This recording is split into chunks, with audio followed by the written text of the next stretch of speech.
It's time to talk sports. It's Hacksaw's Headlines, a panorama of the world of sports, stories, comments, and opinions. Now, here's iconic sports talk show host Lee Hacksaw Hamilton and co-host John Riley.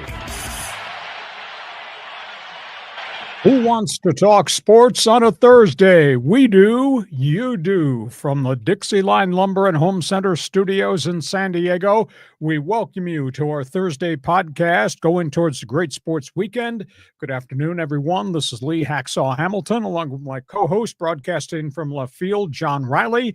We are here for the next hour plus. We're going lots of different directions. This podcast is brought to you by Dixieline Lumber and Home Centers, 9 locations to serve you in San Diego. If you've got projects, they've got materials. If you're looking for ideas, they can become your best friend and your consultant. Go to dixieline.com to see all the things that they have to offer. John Riley, good afternoon. Not enough hours in the day to do what we're about to do because this is a tremendously busy couple of days in the world of sports. How you doing? Doing good. Yeah, let's get started. You have the hard stop. Yeah, there's a lot of stuff here that we're going to cover. Couple of program notes. Next week, because of travel schedules, we're going to do something a little bit different. We're going to move the podcast next week on Monday and Thursday from 1:30 each of those days to 8 p.m. Pacific. It's kind of a trial at night. Would you like to talk sports in the middle of the night to us? But because of travel issues that we have, we're going to do Monday, Thursday, next week, 8 p.m. Pacific. And of course, it'll be up on the YouTube channel anytime, any place. So just make a mental note of that. Next item, plain and simple. We want you to be part of this program. When we're done, John Riley is going to tell you how you're going to take ownership of this podcast because we do sports talk the way it should be done. It's called Fans Forum. Fans Forum. Okay. People piling in already. I see Jason, Callan, XX Revolution, and David. So if you've got a question or comment in the world of sports for this guy, Lee Hacksaw Hamilton, drop your take in the live chat, YouTube, Facebook, and X. We'll get you involved. And if you don't like what the host says, blame him because he's the one that started the Bleepin' Podcast. That's right. Couple of other notes. I write sports every day. I'm better than your damn newspaper. I'll guarantee you that. You like information? It's on my website, leehacksawhamilton.com. Go to that, sample it. You won't believe the volume of information I provide. All these people that are pissy about what we say here, you don't know this, you don't work very hard at it. Go to my website, read what I write every day, and then come back to me and tell me we don't work real hard. But anyhow, you will like the best 15 minutes in sports, my one-man's opinion columns, my mini polls, etc. And while you're there, sign up for Hacksaw's Insiders Group. That's an orange box that's right on the homepage. When you sign up, you automatically go on the email list, and John sends out 2 emails a day to everybody as part of the Hacksaw's Insiders Group. That's too much email, by the way. I mean, what do you think out there listening? I mean, we're like pummeling their inbox, but it's good stuff. It's really good content. Bleeping brilliant. Yeah. Also, you're on social media. I know you're on social media. I see some of the stuff you say on social media. I want you part of my Twitter all-star team on X. Just punch up my name at Hacksaw1090 is my handle. Hit the follow button. You can join it, especially for the mini polls, because I ask questions every day of the week on my social calendar. I want you to join that. Also, want you to share, tell everybody what we're doing Mondays and Thursdays on this podcast. Want you to subscribe. When you subscribe, especially the YouTube channel, you will get alerts every time we put something up new on the YouTube channel, which we do quite often during the course of the week. And you can really help us. Everybody that's watching, everybody that's going to send us something in Fans Forum, we ask you to give us a thumbs up, give us a 5-star rating, explode this thing because this thing is really growing. That cover it all? You are a fire hose of sports content, man. Yeah, I mean, it's unbelievable. Yeah, I'm pissed off. You're right. Okay, we had a lot of topics on the table. We're going a lot of different directions. Just a reminder again, program note, because of travel connections next week, we're going to do the Monday podcast, Thursday podcast, 8 p.m. Pacific. Night game, baby. So I hope you'll join us there. Of course, then it'll be up on the YouTube channel for the entire week, forever. Okay, we march on. Where do you want to start? Okay, let's talk baseball. Padres, 2 of 3. They went down in Yankee Stadium. That's a great series. Holy cow. I think at the end of the day, the Padres made a statement to everybody in Major League Baseball.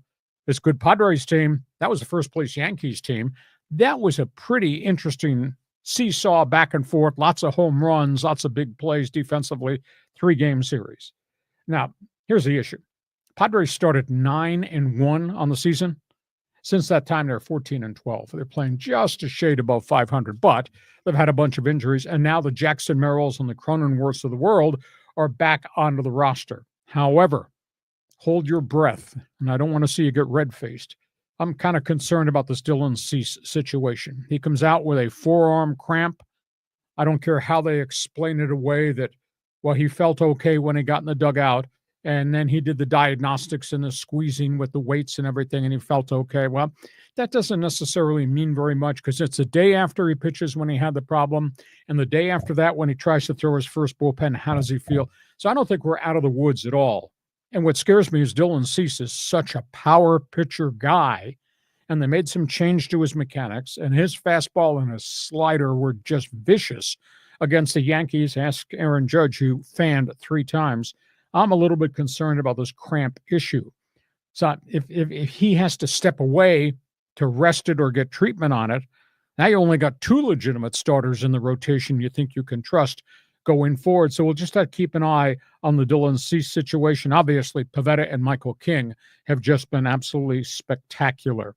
And of course, the Padres now, for the most part, got everybody back. Cronenworth activated for the Colorado series. Jackson Merrill coming off the DL, swinging sticks, of all places, Yankee Stadium.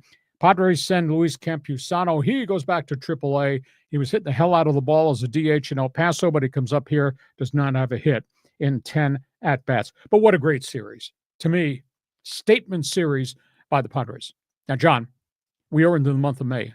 It's time to mash the schedule in the month of May. Padres are playing 15 games in about a 30-day period against the low life in baseball. They need to pound Colorado, beat up the Pirates again, take out Miami, dump all over the Angels. They have to be in first place or right there at the doorstep by the time the calendar turns to June, because starting in June, they start playing real people. But man, it was a great 3-game series. Sit on the edge of your seat, yell, to have your breath take away, etc. What the hell, Trent Grisham, man, this guy has like resurrected himself. Where'd that come? That's never happened before. No, it was unbelievable. And then, that Bellinger home run that broke up the no-hitter, you could tell he was hunting for a high fastball, and he got it. Tip of a hat to him. But when you talk about the Dylan Cease injury, I just have a vision in my mind of like a coiled up rubber band inside someone's arm. Mm-hmm. And if something happens in the elbow, the whole thing just sort of retracts, and that's probably maybe cramping. It could be a serious problem, or it might be just a minor thing. Well, my first thought was hydration. Yeah. But my second thought was, they did some things mechanically. He was throwing last night like he's not thrown all season. He was throwing last night like he threw midseason last year when suddenly the light bulb went on. They'd made adjustments to his stride and his release point. Same thing last night. But that means the ball's coming out maybe at different angles and slots, and he was thrown with such velocity and power with the slider and the fastball. I thought, oh, man, something's happening there because of the force he's putting on an arm, which he hadn't done in prior starts this season. So I just hold my breath on this, and you hope for the best, but I just don't like anything as it relates to we got a problem with a forearm. That really worries me. Yeah, it should be concerning. What was your take on the 10th inning last night when the Padres, I think they had the bases loaded, and didn't Manny strike out Xander and then Fernando? And how the hell is Devin Williams doing that when he couldn't get anybody out in all these relief appearances prior? He was throwing different pitches. Yankees are not a complete team right now. They're a little bit thin in the rotation. Bullpen's been really, really skitterish, but they won 2 of 3. Were there some massive home run shots in that series, like second deck? Oh, yeah. Oh, my goodness. The ball was flying out of Yankee Stadium. Yeah.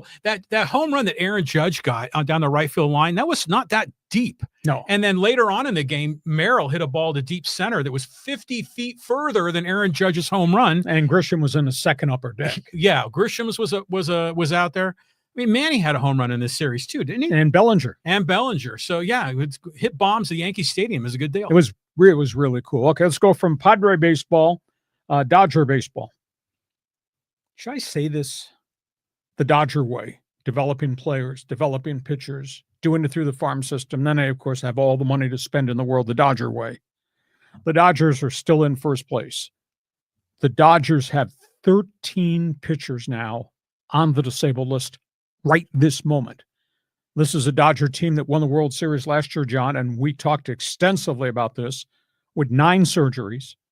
Dodger team that got the ring last year with 19 different starting pitchers they had to use, and a Dodger team that used a total of 40 pitchers in the entire season on and off their roster. There's something not right with how the Dodgers handle pitchers, whether it's at AAA, where they got their top 5 prospects are all on long-term DL recovering from surgery, or what's gone on now at the major league level. They got 13 pitchers on the disabled list. And now, if that's not tough enough, all their depth is gone. Teoscar Hernandez is gone, maybe 3 weeks at least, groin injury. Tommy Edman has re-injured the ankle that he had last year in St. Louis. He's on the DL. Positive news, Clayton Kershaw throws 6 shutout innings in the Arizona Camp League, is going to make one more minor league start this Sunday at Oak City. He's been pretty decent. He could be activated by this coming week. But what's happening, here's the quote, "This is not sustainable." That came from Dave Roberts last night. 13 pitchers on the disabled. There's something just not right with how the Dodgers are handling their pitchers. Snell is going to try to soft toss this weekend, Arizona. Glasnow is going to try to soft toss, but those guys are both on the 60-day disables. This is staggering. Am I right or wrong for questioning, quote, the Dodger way? We've had this conversation before, even last year with all the injuries. Now, out of those 13 that are on the injured list, how many of them are like gone for the season? Good question. Well, they got 3 frontline starters on the DL.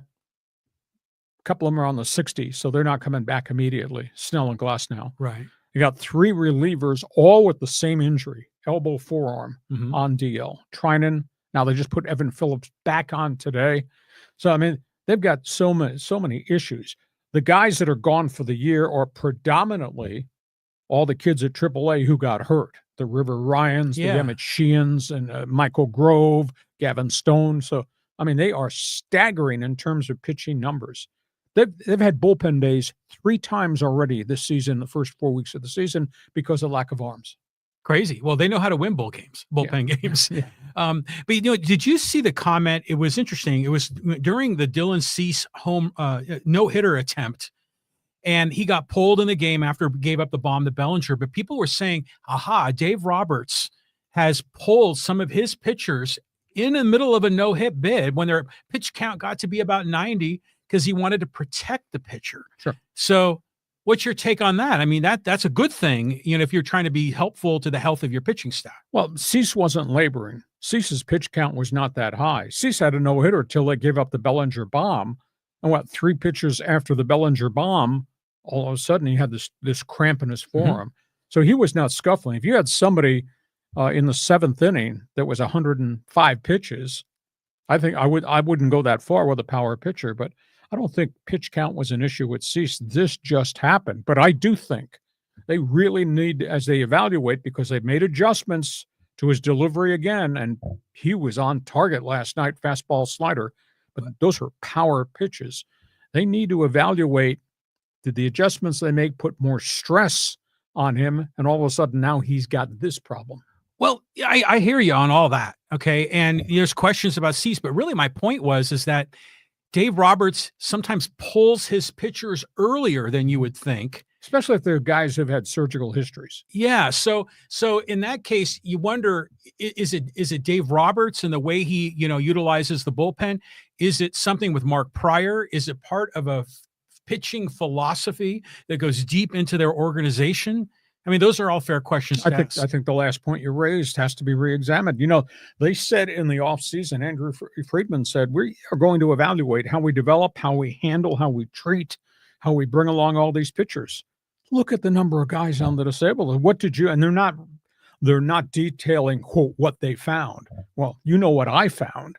So at the end of the day, there's something still not right because they still have these guys going down. I mean, it's a staggering amount of pitchers. And, Dodgers said, we're the epicenter of baseball, the Dodger way in the offseason with the free agency and the roster. Yeah. Dodgers happen to be the epicenter right now of the baseball pitching crisis. My God, what's happened? The pitching staff last year, and now it's happened again this year. Okay, third topic on the table. Angels have won a couple of games, come from behind, fine. Angels are still fighting to keep themselves out of last place. Virtually every acquisition that Perry Minasian tried to make in the offseason, I call them the one-year rentals, with the exception of Yusei Kikuchi, just hasn't panned out. And now they're desperate for pitching, and they're signing anybody on the street corner. I can't believe this. They signed Tuki Toussaint, career journeyman, been with a bunch of clubs, got blown out by Atlanta. They signed him, brought him in. That didn't work out. They just signed Connor Brogdon. Phillies, who didn't have anybody in the bullpen, didn't keep him. Had been with the Yankees prior to that. They signed him. They signed Hector Neris, who's been cut by 3 teams since last summer. Former closer who suddenly isn't getting anybody out. They just keep dragging these people in, and look who the Angels are in the standings.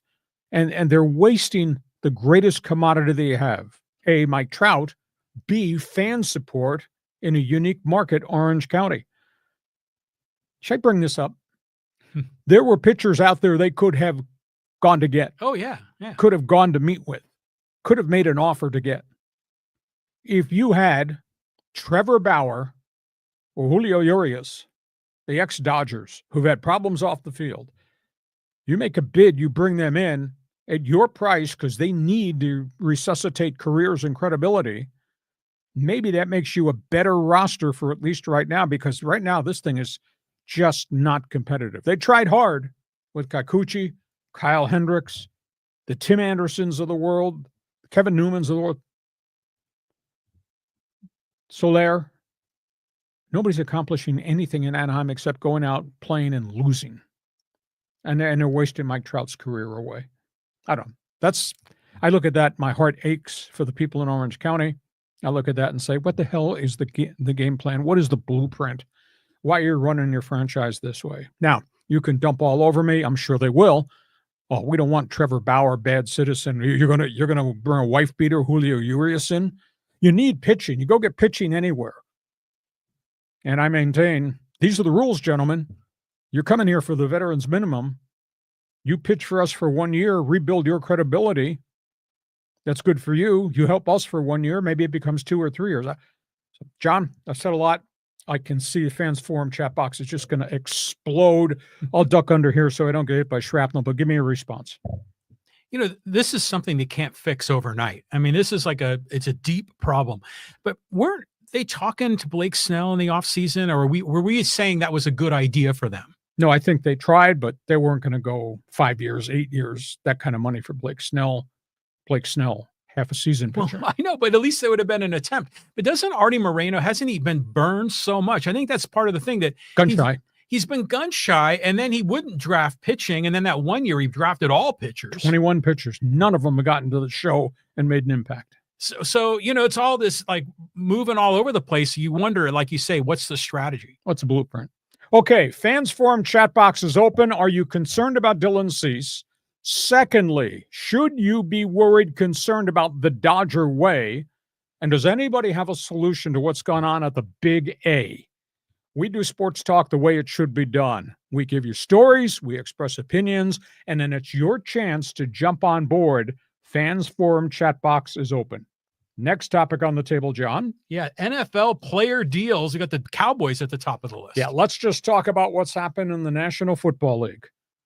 Dallas Cowboys, big trade. They said going into the draft, we're talking major transactions. Didn't do anything draft day. Most people thought it might be a draft pick for veteran player. They did something post-draft.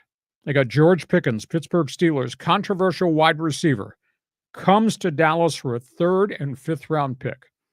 Kid's had 3 fairly productive years. The kid has had 3 years of controversy in Pittsburgh. There's a massive question, not about the fact he averages 16.5 yards per catch, not about the 12 touchdowns in 3 seasons without legitimacy at quarterback. There's a massive question about maturity. showing up late for games, showing up late for meetings, dogging it in practice, dogging it in games, unsportsmanlike conduct penalties all over the place, to the point that he had to be lectured by Russell Wilson about his deportment on the field during the course of the games. And Mike Tomlin made the comment at the end of the season, that's a player with talent. That's a player who's got maturity problems. They gave up. They freaking gave up in Pittsburgh. Now, 3rd and 5th round picks, pretty good. This kid's going to be a walk-free agent at the end of this coming season. Here's the question I have. Tomlin has never had a losing season in 18 or 19 years. He has had problem after problem after problem with divas.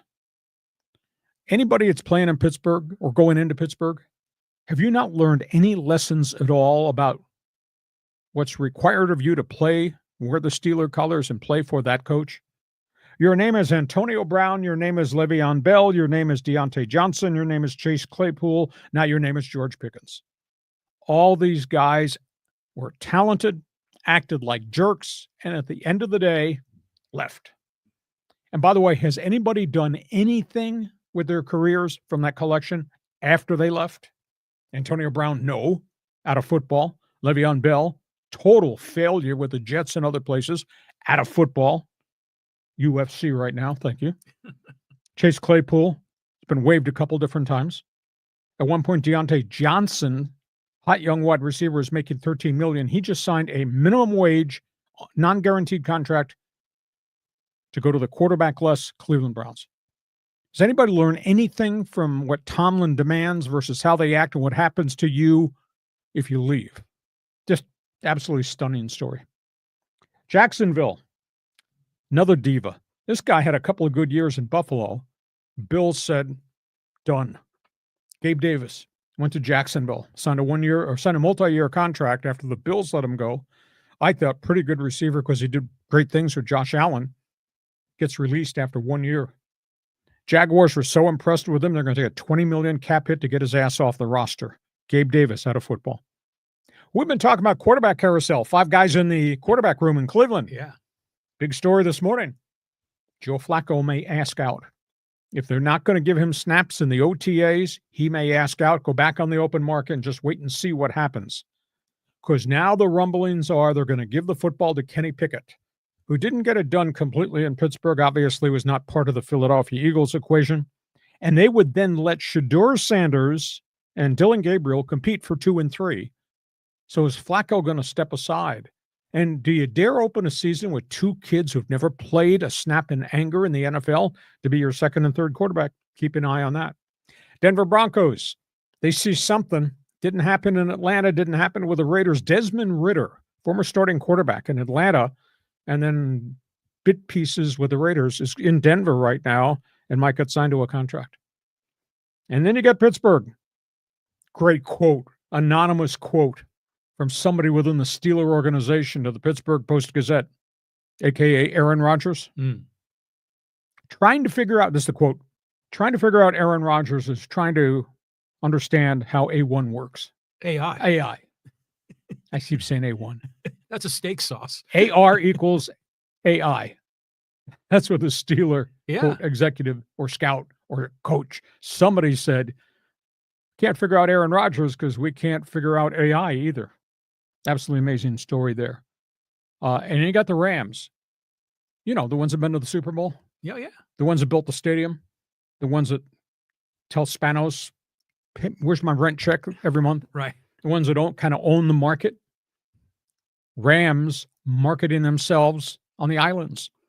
Rams are going to hold a piece of their OTA workouts in Maui. Interesting. In Hawaii. We should just go. We should just go to Maui and have some fun. Hang on the beach. Oh, I love Maui. Can you get a press pass? Yeah, anything is possible. So anyhow, that's where we are. All things National Football League. You want to comment on the latest guy going to Jerry's World, and we'll talk about all those other guys. Well, just quickly on the Cowboys and the Browns. First of all, actually, it's more the Steelers and the Browns. Steelers keep getting all these divas, but I mean, isn't that on their scouting department? I mean, you can still see the personality of these players when they're in college. Yes. But who knows how they're going to project once they get to the NFL, and then there's more money, and then there's lifestyle, and there's nightclubs. and all that. And by the way, these guys are talented, but man, these guys go off the deep track. Has nobody paying attention to the history of these guys that have crossed Mike Tomlin and what the hell's happened to them after they left Pittsburgh? I don't think they care. I think they feel like they're entitled, and they don't know the history, the lunch pail kind of coal mine and attitude of Pittsburgh. But as far as the Browns go, this is starting to finally make some sense. I mean, I assumed originally that they would let Kenny Pickett go and let Flacco be the one. But if Flacco took a step back, I mean, good on him, because that's going to be just a shit show there for a while. Why not go play somewhere else? Maybe, hey, would the Steelers maybe want to pick up Flacco? I mean, they haven't signed Aaron Rodgers. No, at this point in time, maybe so. But, you know, Pittsburgh's trying to sell, again, that they drafted defense at the beginning, which is pretty, they got a really good football player defensively. But at the end of the day, you know, they got Mason Rudolph. So is Flacco better than Rudolph? I don't know. Flacco's a pretty good insurance policy for a short 15-minute window. I don't know if you want Flacco to start all 16 games for you, but this is weird. See, this would not be a problem in Cleveland had not Haslam jumped in and said, you got to take Shedeur Sanders. We're going to trade these picks in the 6th round so we can get extra 5th-round pick. Take Shedeur. He kind of created the situation. I just don't know that I would start the season with Gabriel and Shedeur as 2 or 3 my backup quarterbacks. I don't have a problem with that. I think that's fine. They're both capable players. The question is, who's your number one? I have more confidence in Flacco than Kenny Pickett. Okay, that's all things NFL. We're not done, though. You got a quick comment on some of what's gone on in Pittsburgh, Dallas, Cleveland. Fans Forum chat box is open. What I really like about this is we're putting on hot topics that are going on today. We want you to jump into the Fans Forum and talk about the topics that we're putting on the table today. Next topic.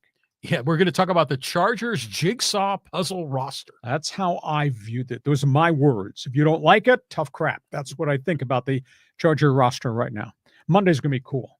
They open their OTA workouts on Monday. The general manager, Joe Ortiz, open competition. A lot of different positions. They may have won 11 games. My response to that last year, that's great. Who the hell did you beat? When you play good people, what the hell happened to you? But he's filled some holes. I call it jigsaw puzzle roster. Offensive guard, offensive center, who are the guys? Huge question, but man, they're dragging people in with experience. Zion Johnson, left guard, is going to get a chance to be the starting center. Trey Pipkins, who's really struggled right tackle, I thought would play better inside at right guard, but hasn't. He's going to compete for a left guard position. Andre James has played center, played guard while with the Raiders, but the Raiders were deficient in the offensive line, and they didn't even attempt to keep him. He comes to the Chargers for a second lease on life. Brad Bozeman was a starting center last year, took all the snaps, but he was one of the lowest-rated guys in the offensive line. And Jamal Salyer has played well in spurts, not well in spurts. Those are the guys fighting for left guard and starting center. And they drafted one other kid late in the 6th round. So that's going to be really interesting. And of course, they got 4 number ones now on their offensive line. A lot of people forget that Mickey Becton, whom they signed as a free agent for the Eagles, he was a former number 1 pick. So you got Becton, and you got Joe Alt, and you got Slater, and you got Zion Johnson. That's 4 number ones. So hopefully they're going to solve the situation. So jigsaw puzzle, offensive line. Wide receiver. Your name is Quentin Johnston, and you're not going to be atop of the depth chart when the OTAs begin. That's a message when you drop footballs on a consistent basis. They really like Trey Harris. They like the other kid wide receiver that they got in Keandre Smith. That's going to be interesting to see the competition pecking order, looking for the guys who can run and hold on to the football opposite Ladd McConkey. Tight end. Nobody's talked about the guy they got from the Jets. Ty Conklin catches a lot of balls. At least caught a lot of balls last year with Aaron Rodgers with the Jets. So they got him. They got Disley, who catches a lot of passes. But the wild card in the whole thing is a kid, a big tight end who caught balls, but also the better blocker at a Syracuse, Saronda Gadsden. And then the jigsaw puzzle at defensive tackle. They need bigs because they lost Poona Ford and they lost Morgan Fox. Now, they brought back T.R. Tart. Big, massive kid. I think he played with the Houston Texans prior. Makes some plays. Has not shown that he can be on the field for 30 to 50 snaps defensively. That's a big issue there. They've got 4 or 5 other young guys. Hardly any of them have really been starters. They're all coming in. So they got some questions that need to be answered. Who's the right guy, or is it defensive tackles by committee? because I tend to think losing Poona Ford, losing Morgan Fox, then you don't want to pay the multi-year contract numbers. That's a big blow there. So I know I'm right. Jigsaw puzzle.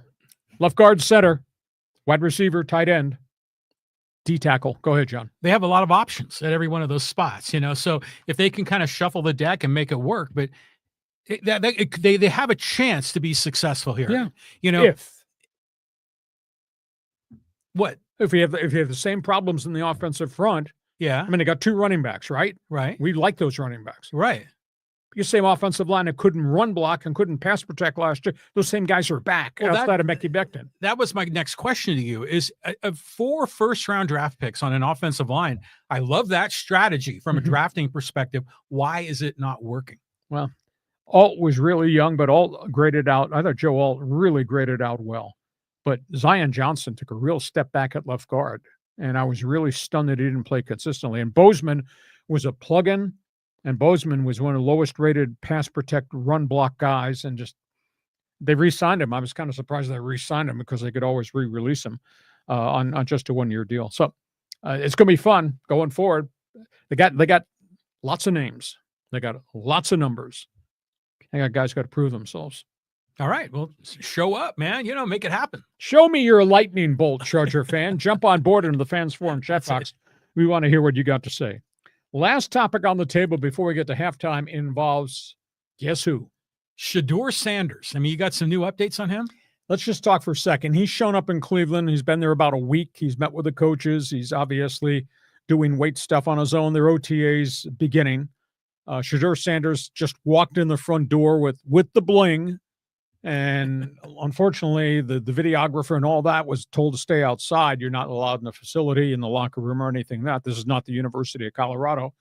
But Shedeur showed up with the attitude, don't treat me like a 5th-round draft pick. I'm here to compete for the #1 starting job, et cetera, et cetera, et cetera. So anyhow, the national media, and me too, have been digging to try to find out what the hell happened coming out of Colorado. What happened to the combine? What happened in the individual meetings? This is the stuff that I've been able to compile, quotes from NFL people about Shedeur Sanders. I was told 6 teams took him off the draft board because of the way he acted in personal interviews or how unimpressed he was in his private workouts, that he just turned off teams. And the phrases that were sent to some of the national media and to me, arrogant, egotistical, and unprepared. One big-name scout said that Shedeur acted like he was a top-tier quarterback and he couldn't back it up because he doesn't have the skill sets. We, of course, had the compromise comments from a scout who lives in a video room that said they ran a junk offense at Colorado, and everything that happened at Colorado was because of the greatness of the wide receivers that made these plays happen. Another scout leaked information to one of the national publications that in meetings with different clubs, Shedeur pulled out history on these clubs and questioned the team's commitment to developing quarterbacks. And why would I do well here based on what you haven't done prior? Ouch. In essence, he was interviewing the teams that were supposed to be interviewing him. He was uncooperative in some of the interviews. He gave one-word answers in some of the interviews. And then, of course, is the national story. He was on a Zoom call with a head coach, on a Q&A with a head coach, and stopped to take a cell phone call from one of the fellas. And then on top of that, when they did whiteboard quizzes, he didn't do real well with what was put up on the whiteboard, the X's and O's. And one coaching staff had put together a montage of Shedeur turnovers at Colorado and asked him to detail what the hell happened. And Shedeur blamed the tight end and blamed the wide receivers, etc. Never took any blame whatsoever for some of the throws into coverages. So that's a compilation. I've spent 2 weeks digging this stuff up of what's been reported and what's been said by NFL people to national guys, what a couple have said to me. So, John, it's quite a laundry list of why he went from the second quarterback on the draft board to draft pick 144. Flash that again. What do you think is valid? What do you think is invalid? Well, the one that's definitely invalid is him interviewing the teams. I like that, because interviews need to be a two-way street here. And I think that's smart of him. But most of the other stuff, just he's getting bad advice. I mean, it makes you wonder how much is Coach Prime meddling or teaching his kid how to behave, because he's getting coached by dad. Kid was entitled at Colorado. That doesn't fly in the National Football League. It's their team, their coaching staff. They're going to run a system that they want to run. They need to find out about you. Can you fit? Now, I just have a question. I have no problem with quarterback asking the head coach and kind of interviewing him about their background. But when you start to intimate you've done a crap job with the last 2 quarterbacks you drafted, why should I believe you're going to help me? That's a little bit over the line. You're telling them how to do their business. But they're asking him the same questions. You're missing these passes. You're playing in a junk offense, and so that could be a two-way street here. Okay. Hey, you're into the Shedeur Sanders situation. That's still a hot button topic on this podcast and still being discussed extensively around the nation when people aren't talking about Bill Belichick and the babe. Want you to jump on board, want you to be part. Fans Forum chat box is open. Love to hear your opinions and what we're talking about, because we do talk about the hot stories of the day. Want you to comment on that. And of course, if there's something from past podcasts we've talked about, feel free to jump on board. We get to halftime of our Great Sports Weekend podcast, brought to you by Dixieline Lumber and Home Centers, 9 locations to serve you in San Diego. You got projects, they've got materials. You want ideas? They can become your consultant. I recommend just go to the website and see all the unique things that they have. John, fire me up a video here. What do you want to talk about? I like that. Windows. I bought windows at Dixieline. Yeah, and these are cool. I mean, they Dixieline has a great team that can go out and do replacement windows in people's homes. And boy, what a difference that makes with sound and insulation and temperature control. Plus, they look great. But the cool thing that Dixieline also offers are that we call these big doors. These are like huge sliding glass doors that really open up your house and kind of have like a indoor outdoor kind of a merger area there in your backyard. Great for entertaining. And you can see some of these doors, they like slide into the wall. It's pretty cool stuff. So the technology in doors and windows has gotten so much better. So talk to your representative at Dixieline. They'll set you up. You got projects at home, in the house, in the office, back patio, up by the swim pool, major, minor renovations. Dixieline.com. Check it out and then go see them. By the swim pool? Yeah. I was thinking they were going to say the cement pond. Okay. You shut up. Program note, because of travel connection issues, we're going to do something unique next week. This might be trial by error, but instead of being on Monday and Thursday next week at 1:30 p.m., we're going to be on at 8 p.m. Pacific. Just circle that on your calendar, 8 p.m. Pacific next Monday and next Thursday because of travel commitments. But then, of course, the podcast will be up on the YouTube channel in permanent. But join us Monday and Thursday, 8 p.m. next week for Hacksaw's Headlines. This podcast brought to you by Dixieline Lumber and Home Centers, 9 locations to serve you. Just a reminder, I write a ton of sports every day. Want you to check my website. You won't believe the volume of information. And for the people that are hammering me about you need to work harder, hell, you go look at my website and tell me this team isn't working real hard for you. So check that out. Join Hacksaw's Insiders Group. You can register right there on the homepage of my website. You'll get 2 emails a day with tons of information from us. You're on social media. Want you to join my Hacksaw Twitter's All-Star team. On social media, just type in my name or my handle at Hacksaw1090. Hit the follow button. Want you to share. Tell everybody what we're doing Mondays and Thursdays. Subscribe. When you subscribe to the YouTube channel, you get alerts every time we put new videos up on the YouTube channel. And with apologies, sometimes John files stuff at 2:30 in the morning, but you'll get a lot of stuff on the YouTube channel. So make sure you get those alerts by subscribing there. And you can really help us grow. We got tons of people watching. Everybody watching, give us a thumbs up. Everybody watching, hit the 5-star button and give us a rating too, because that helps us a great deal. John, we're not done. We have now covered baseball. We've covered football because we're doing sports talk the way it should be done. Now we're going to talk weird things going on. Hoops. Dude, you talk a lot of shit, man. I mean, you're taking shots at me here. I'm sitting next to you, your co-host, people taking shots at you in social media, and you've been feeling it. That's okay. That's cool. Everybody's entitled to an opinion if it's a wrong one. Just understand the philosophy. You are going to argue with a talk show host? You could, but you're probably wrong. Yeah, probably couldn't fit in a word edgewise. No, you get your three sentences, and then you might get jumped on. Yeah, you'll get the last word. I know all the time. Okay, let's talk a little basketball. Where do you want to go? Okay, let's talk about the playoffs. You have here chaos, sadness, and lawsuits. Yeah, let's just run through a laundry list of things. This has been a weird start to the second round of the NBA playoffs.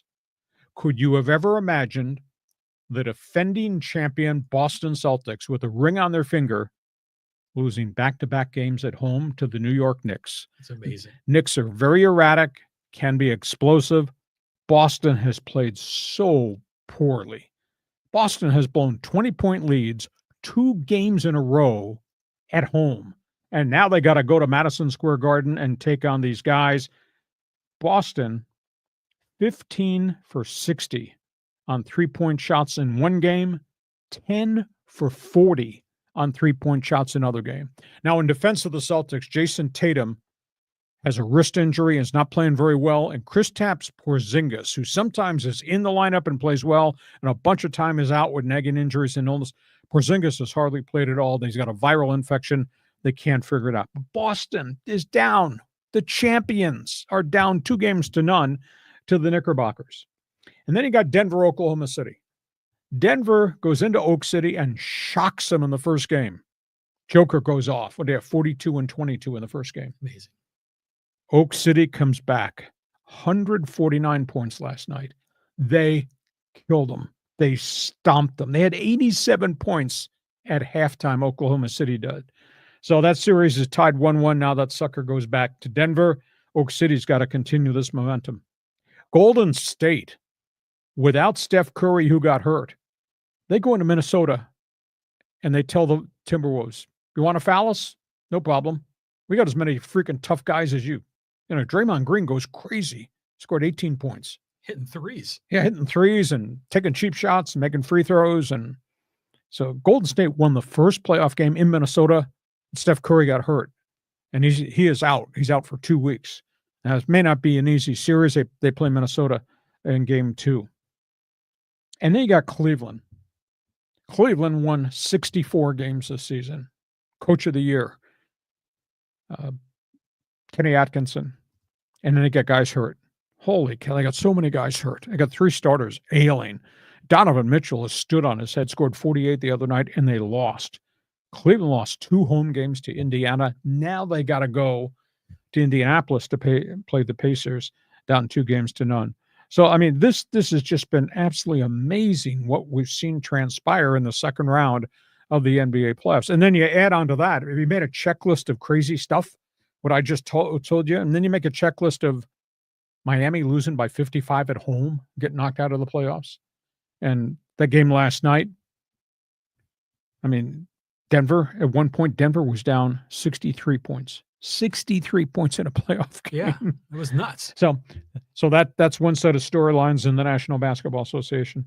The other one, I saw this. I don't know if you saw this, the retirement press conference of Greg Popovich. It was kind of sad. It kind of touched a nerve. As they walked him out to the podium, and he was very unsteady and very unstable. Of course, Pop's recovering from what they called a minor stroke. And I don't know if you noticed this. He had no use of his left arm as he was doing his speech in his farewell press briefing. It was kind of sad to see. But, they had great players next to him who accompanied him, but his gait was very unsteady, very slow. So it's obvious that he must retire, and he's going to become the acting president of the team. But man, oh man, you think about all the things that he did in the NBA, and it's just not wins. It's just not 5 rings.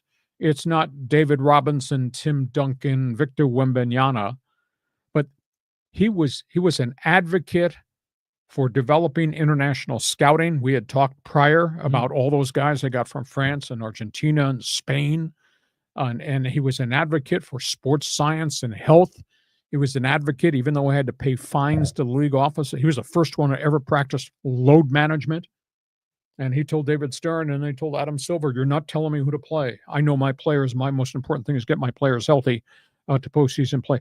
He did so many unique things. The other thing he did was pay it forward. Nobody's talked about this.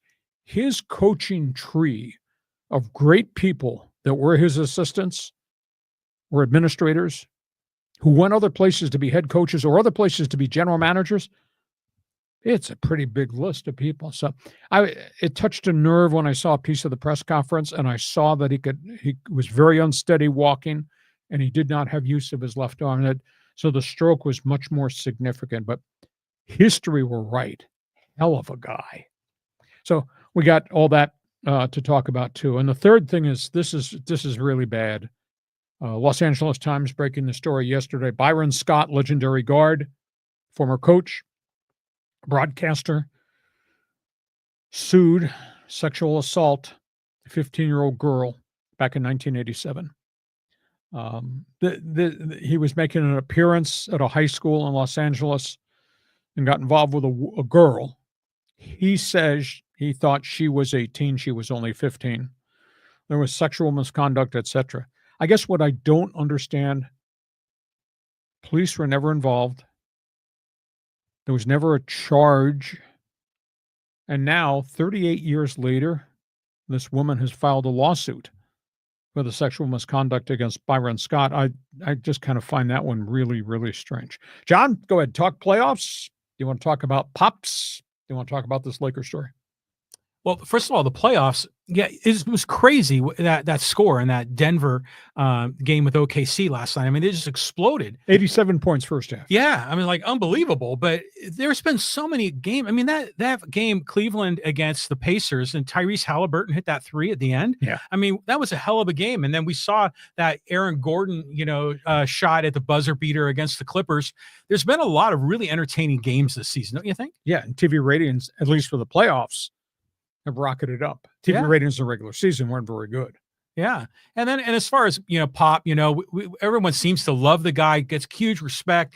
It's just a shame. I mean, a stroke, it's just one of those things just sort of hits you out of nowhere. I mean, it could happen to any one of us at any instant. Well, it was the first time he had been in public, first time he had talked to anybody, and to see the press briefing, it just kind of touched a nerve. I felt really, really bad because that man has spent so much to San Antonio as a franchise, but he's meant an awful lot to basketball. I know Jerry Colangelo very well from my time in Phoenix. Of course, he's the head of USA Basketball. His relationship with Popovich is just so deep and runs so many different dimensions. So, but he will be the president, but I just don't know how much actual hard work he'll be able to do, only because of the physical incapabilities he's got right now, the byproduct of the stroke. So that's all things basketball. You want to talk about the craziness? Go ahead, fire a three-point shot. No air balls allowed on this podcast. Feel free, jump on board. We're not done. Hockey Hotline is open for business. Yeah, Hockey Hotline got the Ducks. Big news. Yeah, let's just run through this laundry list.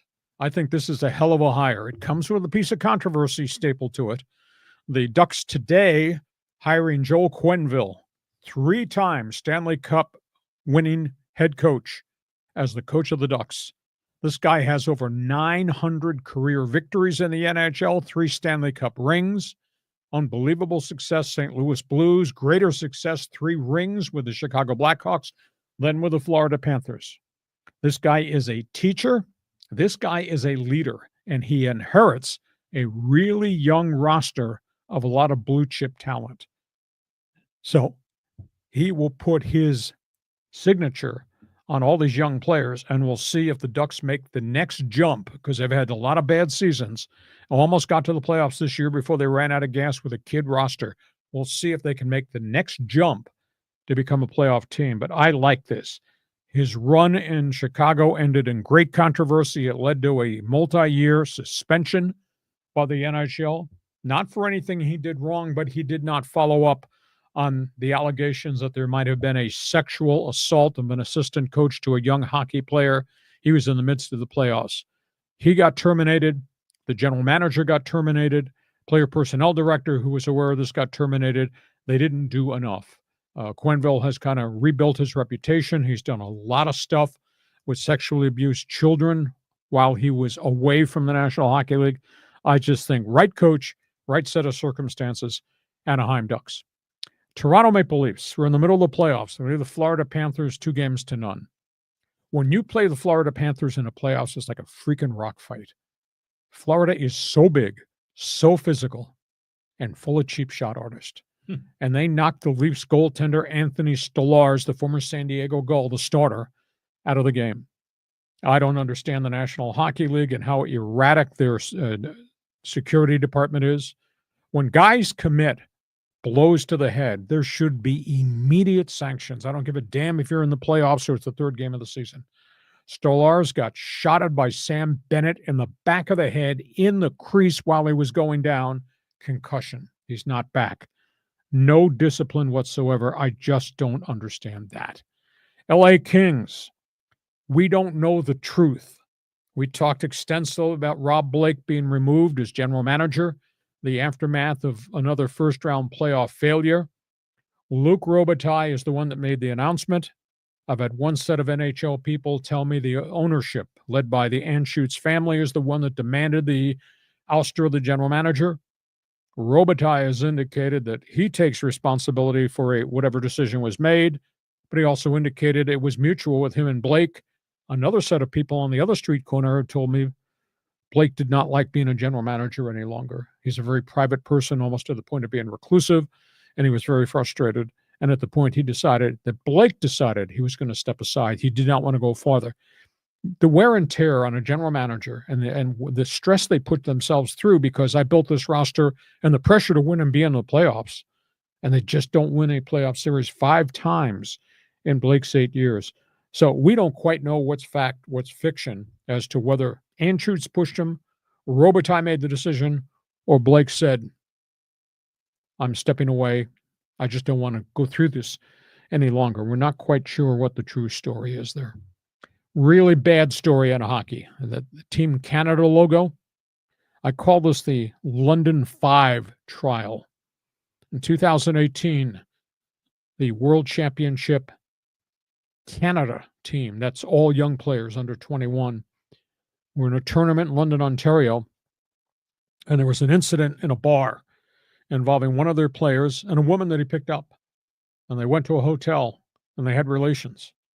And then suddenly 5 other players from the team were invited into the room, and a group sexual assault took place. The woman was totally inebriated. I won't get too graphic. I've read some of the testimony. It's horrible.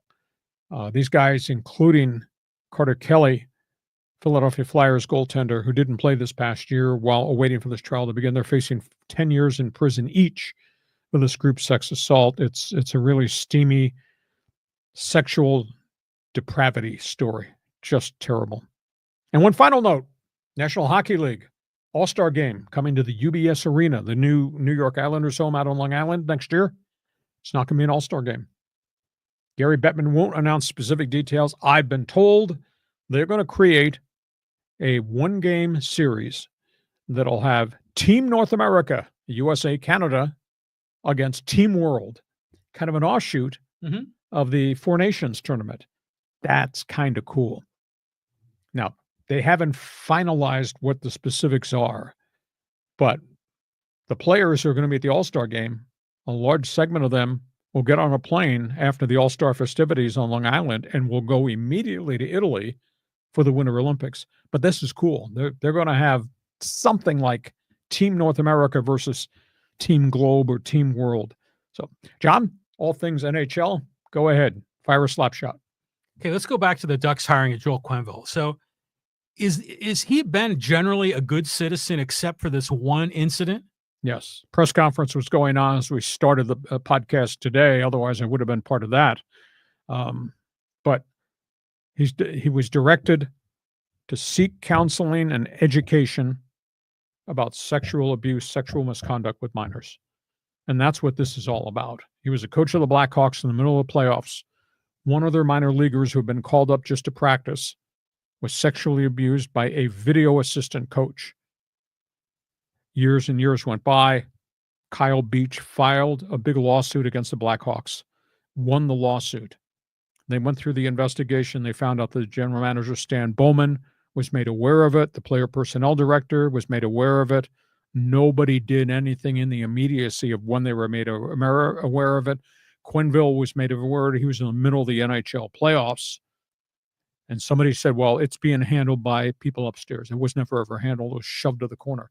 That's why Bowman, Quenneville, and the other assistant coach, the player personnel guy, all got removed from the NHL for almost 3 years. Part of the settlement was Quenneville would do charity work and would go through all these different programs to understand sexual abuse. And he's spent a lot of time, personal time, in and around the Chicago area with abused kids and those programs to help kids get better through counseling. Okay, so he wasn't the one committing the sexual assault. No. Yeah. So he knew about it. He didn't report it, and again, he was distracted by the playoffs. He learned a lesson. He's paid his dues. Second chance. I mean, so I think this is fine. I mean, I think this shouldn't be that big of a deal. And hopefully the Ducks fans embrace him, for everything that he represents as a hockey coach. Yeah. As I said, teacher, leader. I mean, this right guy, right time, right set of circumstances with a young, talented team that was force-fed by Pat Verbeek.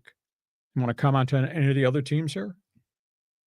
I mean, I'm getting confused here. So they're going to have an all-star break, and is that going to be right around the time of the Olympics, yes, right? They're taking, I want to say, a 2.5-week hiatus, but the all-star game will be played before everybody has to report to Italy for the Winter Olympics.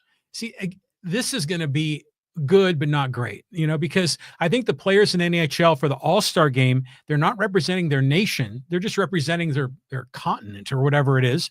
And they're really going to probably try to save themselves for the Olympics, don't you think? So maybe this is just going to be an exhibition, not all the grit and determination we saw in Four Nations. I don't know. If it's Team Global versus Team North America, I think that'd be pretty good hockey. Now you don't want to get anybody hurt. Look what happened in the aftermath of the Four Nations. How many players got hurt and weren't ready for the second half of the season? Yeah. So I'll give it a chance, but I don't have high expectations. Okay. You got a comment? You want to talk hockey? Hockey hotline is open. Fans forum chat box. We're going to it very shortly. Last set of topics on the table, late breaking stories. The high-speed sports wire, and you know who is at the top of the list. You sure you want me to go there? The White House, President Trump, he doesn't care about your kid. He doesn't care about the athlete in your family. The Trump administration, vis-a-vis Doge, has canceled $8.2 million in grants to the Brain Injury Institute at Boston University, who've done all the research on CTE, brain injuries, the autopsies on all these athletes, concussions, etc. He's canceled all this. No money for concussion research, no more grants to Boston University, layoff of all staffers who ran the Heads Up program. What is Heads Up? Heads Up is a teaching program for all high school coaches, college coaches, trainers, and staff members about head injuries. They've done that for like the last 7 years, and he doesn't care about your kid. Trump wants to eradicate the $8.2 million in grants to go to Boston University and all the great research work that they have done. Second topic on the table, soccer fan. This story is it's going in so many different directions and dimensions. We're talking about the death of Diego Maradona, legendary Argentinian superstar, homicide trial of the 7 medical people that treated him. He had a blood clot of the brain, underwent emergency surgery while he was in the hospital. He had setbacks. He tried to leave the hospital. He tried to demand he be allowed to go home, and doctors would not let him go home. He pulled out all of his IVs, tried to leave. He was addicted to alcohol, which was one of the problems of his life. And he finally went home. Then he got sick again, and his medical people went in and tried to save his life, and he died. Anyhow, the family is suing. The testimony during this homicide investigation has now detailed all the demons that Maradona had. Third topic on the table. This involves horse racing. Sovereignty. Phenomenal win in the mud Kentucky Derby has been pulled, won't run at the Preakness at Pimlico. It's not the only horse that's out. It looks as if Journalism, who ran second in the mud, might not run at the Preakness at Pimlico. It does mean that Rodriguez, who's Bob Baffert's horse, might become the favorite. But they're now talking about a stripped-down field of maybe only 6 horses at Pimlico. 6. And that's just devastating, because what happens is Preakness is only 2 weeks after the Derby, and there's not a lot of recovery time. All these horses, including the Derby winner Sovereignty, are now shooting for the Belmont Stakes at Saratoga 5-6 weeks from now. There's been so much dialogue about we're going to change the calendar in horse racing. And you and I have come up with a plan, and we change the calendar so that each of the Triple Crown jewels has big space between them so the horses can recover, everybody come back and run the second race, and then the third. It's never been approved. It's never gotten any legs to stand on. But so the Preakness may only have 6 horses, which I think is devastating for the credibility of that event. Formula One racing. We've been talking extensively.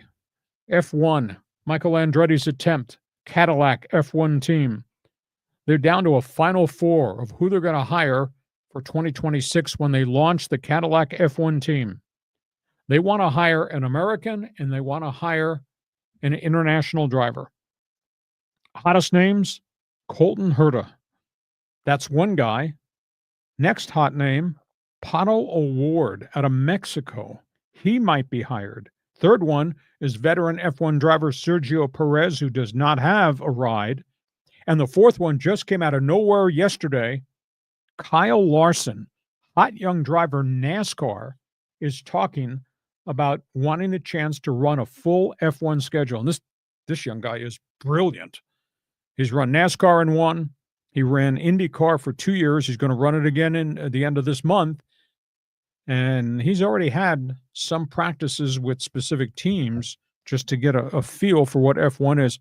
Kyle Larson, to me, that would be the most amazing situation as it relates to going to work for Cadillac F1, the former Andretti global team that finally got chartered to go Formula One racing. So, John, I will push the chair back. You will have an opinion, I am sure, on Trump not caring about your son. Feel free to comment on Maradona, horse racing, and F1 racing. The floor is yours. This Trump one is interesting. And again, we're already getting people chirping in the live stream. Like, you're going into politics again. But this is a legitimate story. It crosses over into sports. So he's been, doing a lot of cutting of funding for various universities. There's a lot of attack of free speech at universities. But this, you said, was like $8.4 million for research. Okay. Now, I know this might sound a little weird, but that's not a lot of money. Okay. I mean, in the whole scheme of things. And so that's the NFL should be funding this in the first place. I mean, that's where all the revenue is coming in. A little grandma that lives in, Spokane, Washington shouldn't be paying taxes to pay, for this kind of research. The NFL and all the money that they get should be doing this, and there's philanthropy. I mean, that's a drop in the bucket for a lot of these guys. So I think this can all be privately funded. Congress makes the decision. Trump can sign any executive order he wishes, including stopping our podcast. But Congress is the one that controls the purse strings. And I think there's going to be a lot of blowback about this because he's in the White House. He pays no attention to any of this. Do you know what Boston University has done? They're the ones that have done all the research in the aftermath of the NFL concussion lawsuit settlement. They're the ones that started the autopsy program. They're doing all the CTE research. I don't think anyone's questioning the quality of the research. So why are you taking away the money then? Well, but I think the money can come from other sources. But really what's happening here, I mean, Trump he's not really invested in investigating CTE. He's just shooting arrows at all these universities. That's what's going on, big picture here. But just to get beyond politics, I'm going to talk about Cadillac F1. Doesn't it seem weird to you that Cadillac has a racing team? I mean, you think of a Cadillac, it's like what your grandfather used to drive, like a big 4-door, like big ass car. And it's just weird to me that they have F1. I don't know. It's a big investment financially. It's like $250 million to be part of it. It's a big reward financially if you're doing well. And you obviously have that name recognition that's out there, like Mercedes, like Ferrari, etc. They're all part of Formula One. So it's fascinating. There was an anti-American sentiment against Michael Andretti. That has now gone away. Good. Because Michael has stepped back and another owner has come in to be the point person. And Cadillac is obviously they're going to run with different power plants the first couple of years. But they've got 3 factories now, one in Charlotte, one in Indianapolis, and the one at Silverstone in England that are building out cars. And it's this Final Four, the drivers, this is really unique. I always thought Colton Herta was locked, but all of a sudden Kyle Larson's name shows up yesterday. You say, wow. And so you got Larson, and then now obviously they want an international driver. I like Pato O'Ward out of Mexico. I mean, he's a really good IndyCar driver. And then obviously Sergio Perez, who's been in and out of F1 seats. So that'd be fascinating to see who they wind up with. But also, and Kyle Larson of all people, wow. So Cadillac has NASCAR and Indy and F1 teams? No, Cadillac doesn't have a NASCAR team. Okay. But Pato O'Ward is an Indy driver, right? Indy driver who can opt out of his contract and go abroad if he wishes. Okay, interesting. Kyle Larson would exit NASCAR, which is kind of hard for me to believe. But this guy it seems to be a complete racer, and he's really young and he's really vibrant, and wow. Well, Kyle Larson did that double header that one time, didn't he? He's tried it twice, but he's had weather problems, and I think it's cool. It's tough to be a part-time Indy 500 guy and think you can run just the last day of May and then get in a helicopter and go run the Charlotte 600 the same night. That's enormously challenging. But he's a great driver. Holy cow. But there's hardly any Americans running in F1, and you're going to take a NASCAR driver and put him in F1. Wow. Yeah. I think that's good. I think it is good. Okay. Hot topics on the table. It is your turn to take over this podcast because we do sports talk the way it should be done. Feel free to jump on board. Questions, answers, statements. Podcast brought to you by Dixieline Lumber and Home Centers. 9 locations to serve you in San Diego, plus the new one up in Dana Point. Just go to Dixieline.com to see all the things that they have for you. Dixieline Lumber. Program note, because of travel issues next week, we're going to move our podcast next Thursday to 8 p.m. Pacific, Monday and Thursday next week. So I hope you'll join us because we'll be live streaming just like we do now. And then, of course, the whole podcast will be up on the YouTube channel after we do it live. But Monday and Thursday, you can yell us at 8 p.m. rather than at our normal start time at 1:30. That work? It works. Let's go. Okay, let's go. And let's talk here first with Jason. He says, hey, the Padres' best bullpen in baseball? Nope. I've never been a fan of Morajón or Peralta. Always nervous when they enter. Well, but they both had a really crummy outing at Yankee Stadium. But aside from that, they pitched really, really well. Now, there's an intriguing story that's out there. I don't know if it's got validity or not. There is a story that those guys were tipping pitchers. And the Yankee base runners were signaling the guys at bat. Because those Yankee batters were teeing off on the first pitches that Morajón and Peralta threw in that 10-run inning.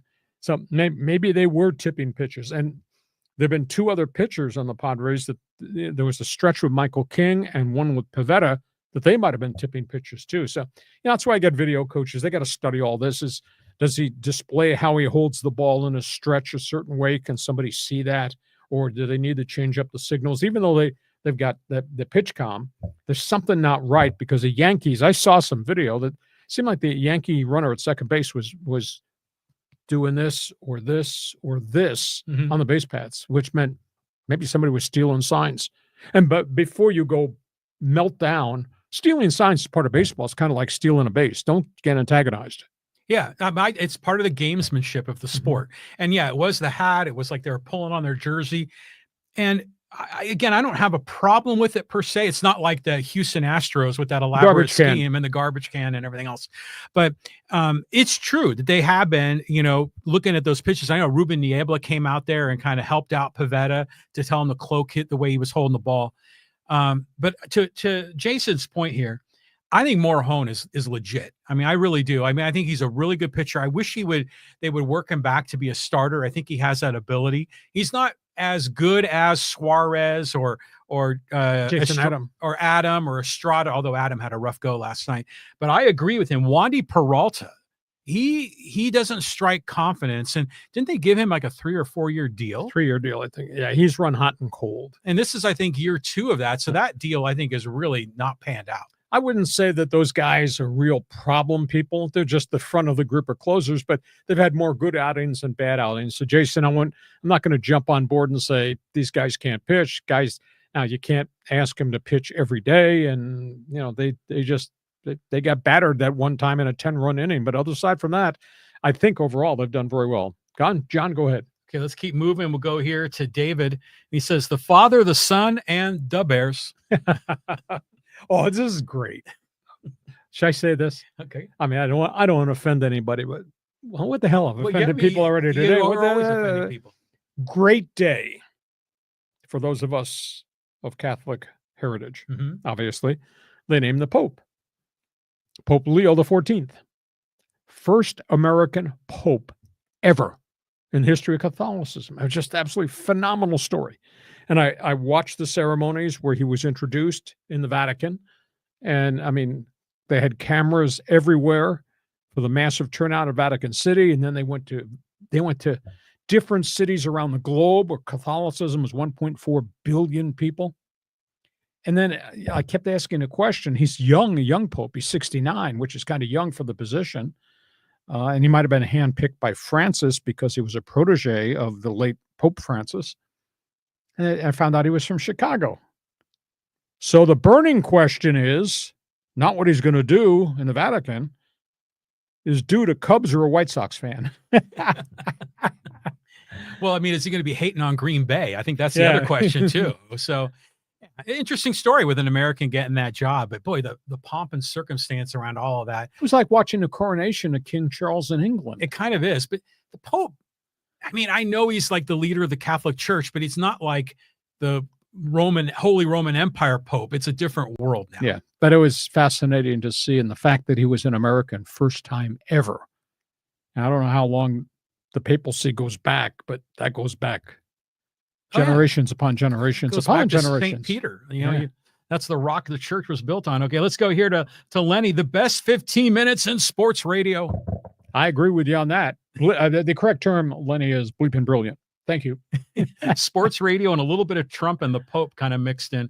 Okay, let's go here to John. Heading over to hockey tonight in D.C., my Caps have their hands full with the Canes. Thankful that the Canes traded Mikko Rantanen to Dallas. He scored more goals in the last 2 games than he did for his entire time with Carolina. Keeping my fingers crossed. Let's go Caps. Alexander Ovechkin is playing, but he's not scoring. I mean, Carolina has done a good job locking him down in this playoff series. But again, it's just a couple games in. This is a best of 7. I do think Washington is going to rally this thing back. And this Rantanen thing, man, for him to score all those goals against his ex-team, the Colorado Avalanche, he's had 2 games of 3 goals each in 2 games. Just pretty amazing. You know, there is another angle here with our orange-faced friend. Apparently, when Trump was talking to Canada and, they had the prime minister there and everything else, and he was talking about, I love Canada. And he goes, yeah, even our Washington Caps here have this great Canadian player. But he was thinking of Ovechkin, who was actually Russian, not Canadian. Yes. Yeah. I mean, so it just. Don't be afraid to know what you're talking about. Exactly. Okay. Philly MM, he's got a million comments here, but I keep wondering if this is Philly Billy Werndell. But Philly MM says, hey, Dion's son dropped because he took his dad's advice, tanking interviews. If everything comes out, it's true. Well, I concur. And these are all NFL guys that are leaking stuff or reacting to questions from the national media, including some of the guys that I network with who said the same thing. So I had a retired executive tell me that Dion mishandled his whole approach to dealing with these teams, dealing with the GMs, dealing with these coaches. The GMs and coaches and the player personnel guys, that's their entire career. They do not want to make mistakes in evaluation.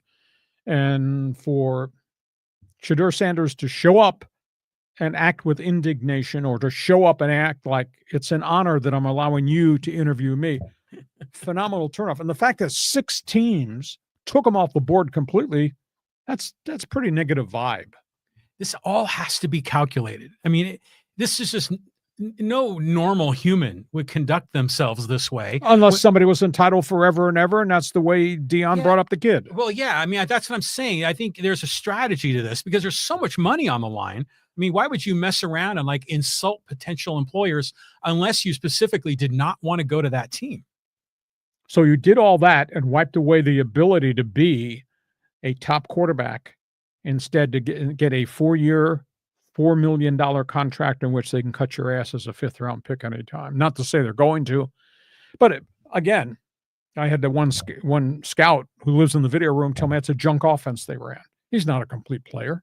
And then somebody else, told one of the national media guys, he acted like a prima donna. He doesn't have the skill set to back this up. There were glitches that he was not elite in every category they want if you're going to be a star quarterback. So, hey, he's got his window. He's got his chance. Go to Cleveland. The OTAs and obviously training camp is going to be fun because it's going to be covered extensively. We'll just see what kind of player he is at this next level.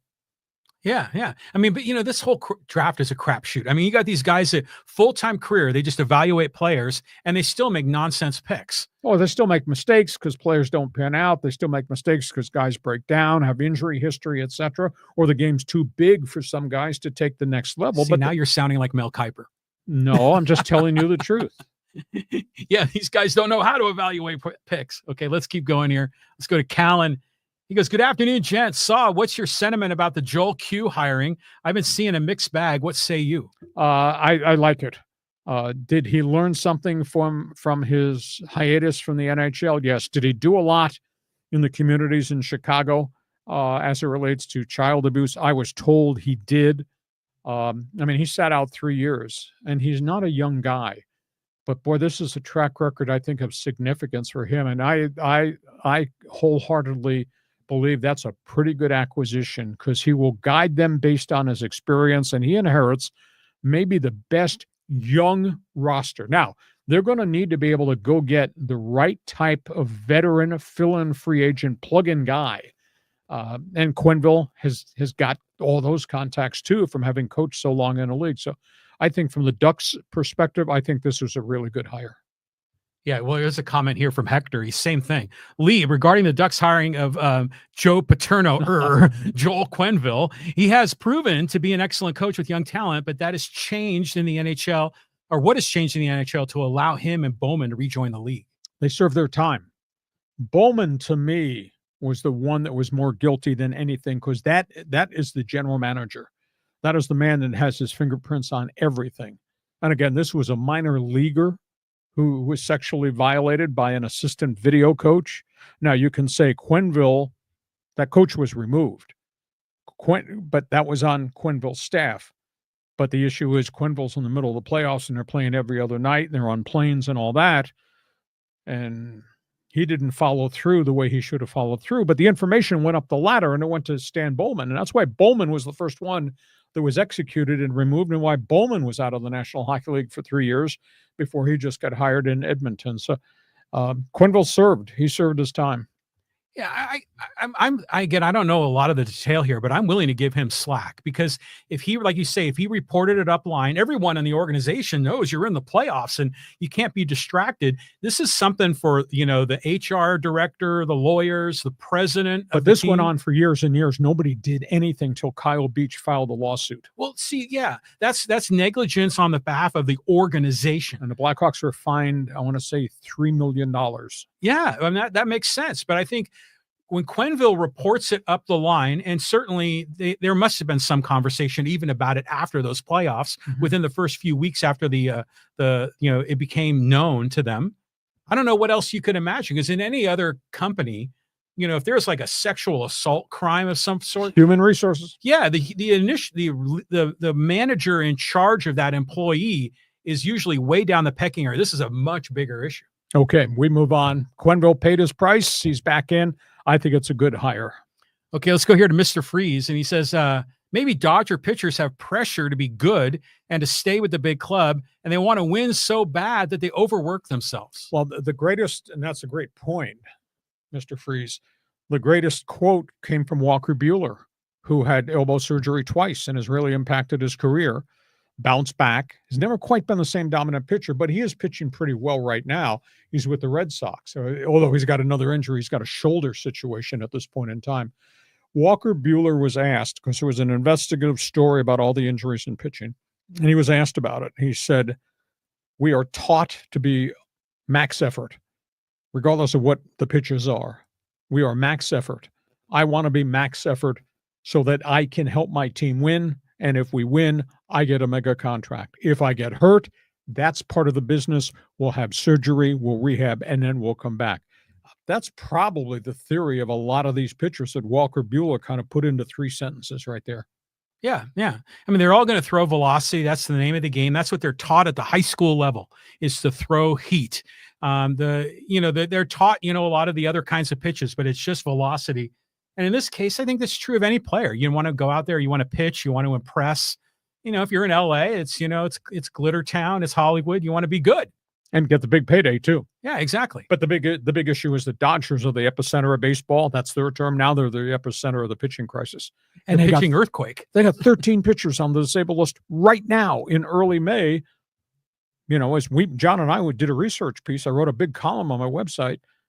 Last year they had 11 surgeries, 19 different starting pitchers, 40 pitchers on the roster during the course of the season because there's so many guys hurt. And I got 13 on the DL right now in May. Well, it's interesting with Tyler Glasnow, they tried to fix his mechanics, but they ended up goofing something else up. So they're trying, they're tinkering. I don't know if they've really tried to mess around with Blake Snell, though, did they? Not that I know of, but that's where we are. We're just going to continue to track this. We'll continue to talk about. We're not piling on Dodger baseball per se. We're saying the arrow points to them because they had so many problems with it. What are you doing about it? Because you said you were going to do something about it, but the stuff keeps happening. Okay. You want to go here? Surf City Bill says Hacksaw has Trump derangement syndrome. I'm entitled to my own opinion. You're entitled to your own opinion. When you have your own podcast, invite me on. I'll be a guest and we'll talk about it. But I'm just covering the stories as it relates to the intersection of politics and sports. You're not going to sit there and tell me that this is okay, that you're going to strip Boston University's research center of $8.2 million in grants when I know for a fact what they've done for injured NFL players who obviously know they're going to die of CTE, what they've done research-wise. You can't sit there and tell me we should just take all that money away because that guy over there doesn't want to give it to him.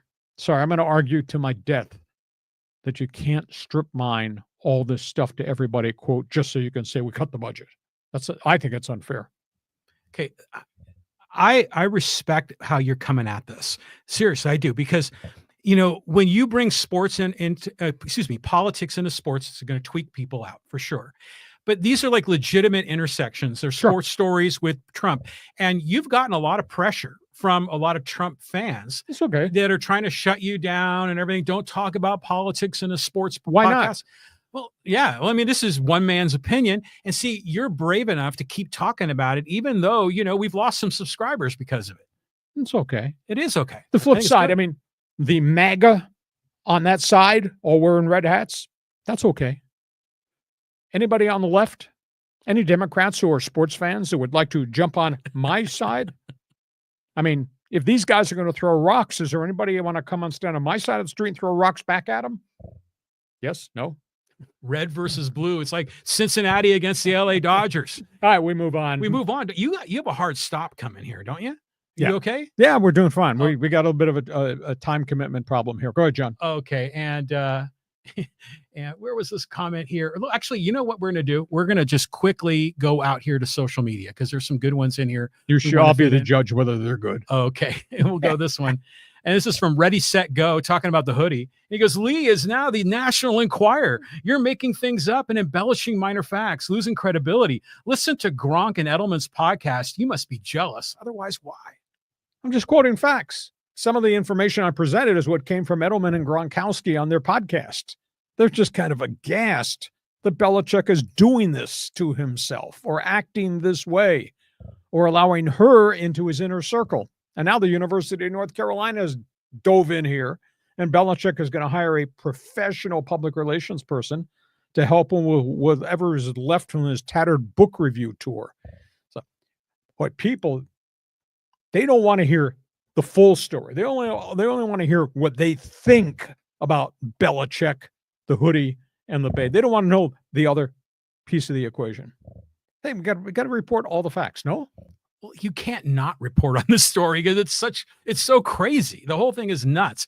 But you said, well, we knew that UNC was telling him to get a real PR professional. Yes. But I saw another headline, something about people telling him he needs to dump the girlfriend and all that. So that's a personal choice. If he wishes to date a 24-year-old, so be it. That doesn't impact the greatness of the coach. But if she's going to interfere with everything related to Belichick football on this, I talked to somebody that was at their spring football practices, and she's walking around in hot pants on a cell phone with, leather boots, like a show me, here I am here. Just, that's beyond reality. So we'll see where it goes. You got to hook up with a 24-year-old hottie. I got, don't lead me down that road. Okay, let's go here. We'll talk a little bit about the Clippers. And this is from Ball 7906. He goes, Lee, you are incorrect. The Clippers overachieved this year. Most pundits had them in the play-in, barely.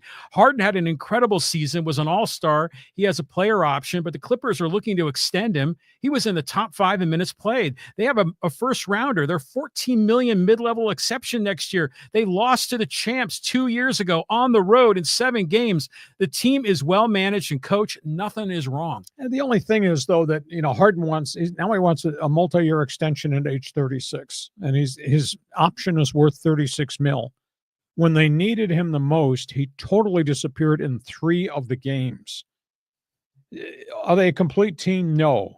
Did they find depth on the bench? Yes. They're going to try to bring most of those guys back, and they just need to add something more, and they can add something more. This is not a bad situation. It's not as bad as some of the really 3 Mile Island places around the NBA. Look at some of these franchises. But, the Clippers window is really tight because of Harden's age and the miles on Kawhi Leonard, and it didn't work. I'm not saying blow it up, but I don't know. I'm giving Harden 3 more years on top of this last year because I don't like the fact that he disappears at crunch time in a lot of different places around the league that he's played in. Well, clearly it's not working. Granted, they could have won that series against the Nuggets. Yeah. That was a hell of a play, that alley-oop to Aaron Gordon. But clearly it's not working. Okay, and Ballmer has unlimited money. He's probably making a lot of good revenue with that new Intuit Dome. But he does a cap and an apron. Right. So it's not going to be a money issue. He wants to win. He's trying hard. He's not like the former owner of the Clippers, Donald Sterling. It's a whole different thing. So I don't know. What would you do if you were the GM? Would you blow it up? No, I wouldn't blow it up, but I wouldn't give Harden a 3-year extension, which would make it 4 years commitment. Harden, you owe me 1. Let's go play. Let's see if we win. Let me have the space to go get other guys. They thought they had this game plan together, and then Paul George screwed him or turned the back on him and ran out the door, took the money, and got hurt in Philadelphia, did nothing, and Philadelphia's a mess. I'd just tell Harden, good season. Wish you'd played better postseason. You owe me 1 year on the contract. Give me the space to use the rest of my money to go get more players. Yeah. That's what I would do. Now, if Harden has 1 left on the contract, wants a 3-year extension, would he be over 40 years old? He'd be knocking at the door. He's 36 right now. 36. Yeah. I think they need to move on from Harden. Kawhi, you keep him. You got to build around him. So you can trade Harden to somebody that thinks, well, he'll come in and contribute for 1 year, and then his contract expires, and we have all that space because we inherited the contract. Yeah. That's why you can move him. But then now you create a massive hole in your roster if you try to do that. Now, you're not going to get a first-round pick for Harden, age 36. And second-round picks don't mean very much. Maybe you get a younger player in a trade, but I try to keep it together. But I wouldn't give Harden 3 more years. I'm just not going to do that. I've seen the postseason failures, and his fingerprints are on a whole bunch of this. Not only just in LA, but other places too. Okay, let's move on. A couple more. Okay, let's go here to. This is a good one. This is from Ron. He goes, I miss the days in San Diego when you were talking only sports when everyone else was talking about what they had for lunch. I concur with you. Sports talk radio isn't very good these days. That's just one man's opinion, but I know it's the right one. Now, we had a great run. I talk to the guys that I work with off and on all the time, and we don't lament or where our careers are, because I had a great run. I'm not bitter at all. I'm kind of disappointed the way it ended. I wish there'd been some opportunities to work with some other people that would have really been cool. We had a proposal out there that I was going to do a show with Philly Billy Warndell, and then I had conversations with the station about, what do you think about Hacksaw and the Coach? Wouldn't that kind of be cool? No, nobody moved on it, so we moved on, and now we're in the podcast world. But Hacksaw and the Coach doing morning drive on a station, I'll guarantee you, they wouldn't have a 0.4 share and be in 24th place if we were part of the morning show. Yeah. I think you guys together would be terrific. And I did see the radio ratings, and the fan was solid. That's all based on baseball. Yeah. And it's during baseball season right now. But then I think the only other sports station on the list was 760. And they have no ratings. And there were near zero. Yeah. And so we proposed different ideas, didn't work. Somebody wants to come back to us with a different idea. Hey, we'll consider it. But we're all doing podcasts now, and it's all kind of a really different world. Let's do one more here because we're on a time crunch. Okay, let's talk a little bit here about the Chargers and the draft. This is from Botto, and he says, hey, the Chargers could have traded back with the Eagles or Giants and picked an extra third-round pick. What's the story? Don't know if Ortiz choked. They were unprepared when the board didn't fall as they hoped, and some communication problem was to blame for not getting the trade through in time. If they were hell-bent on a running back, Hampton might still have been available. But if not, they still could have picked either of the Ohio State backs. Well, at the end of the day, though, Omarion Hampton, I think, has much more credentials than Trevion had at Ohio State or Judkins had at Ohio State. Hampton's a really good football player.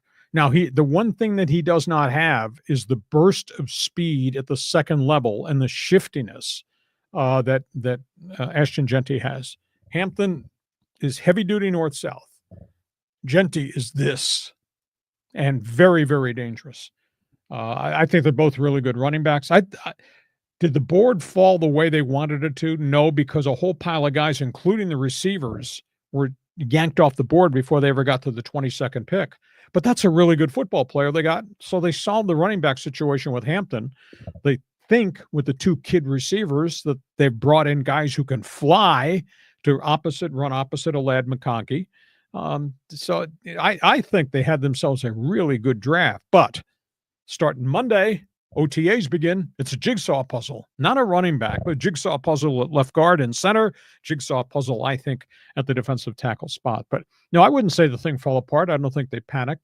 And Philadelphia wasn't trying to trade up. Philadelphia wanted to trade back. So what are you going to give? You're going to give up 22, and then Philadelphia use that chip to go get somebody else. No, I think doing what they did, I think was fine. I think Ortiz had himself a second really good draft, but he does have holes that he's got to get answers to now when the OTAs begin. Well, I would imagine that they have all these different contingency plans. Oh, sure. That they've worked on for weeks, if not months. Yep. Because they have their guys that they want to draft. And they do mock drafts. What happens if this happens right in front of us? Exactly. Yeah. So you think they would have every combination, permutation, they'd have it all figured out. But sometimes, I don't know, was there some... Well, McMillan was taken at the 10th pick at wide receiver. Nobody thought he'd ever go that high. And that throws it all off. Yeah, because once somebody does something weird way in front of you, that starts a series of dominoes falling. All of a sudden people say, okay, McMillan's off the board. We'll take the second wide receiver. Now he's off the board too. So all that stuff was happening in front of the Chargers. But I think Hampton's a really good acquisition. That's a big-time player. I think Jeanty is a phenomenal player. They're just a little bit different type guys, but let's not question Ortiz. He put together a great draft, and there's a big track record on his resume of all the creative things they did with Baltimore Raven drafts. Yeah, you're always gushing about what the Ravens do. And it's nice to see him here making the call, but I think you didn't give him an A. I think it was like a B plus or something. That's okay. That's cool. Yeah. So I think they came out of it really well, but they got to answer questions about the protection up front and the run blocking up front.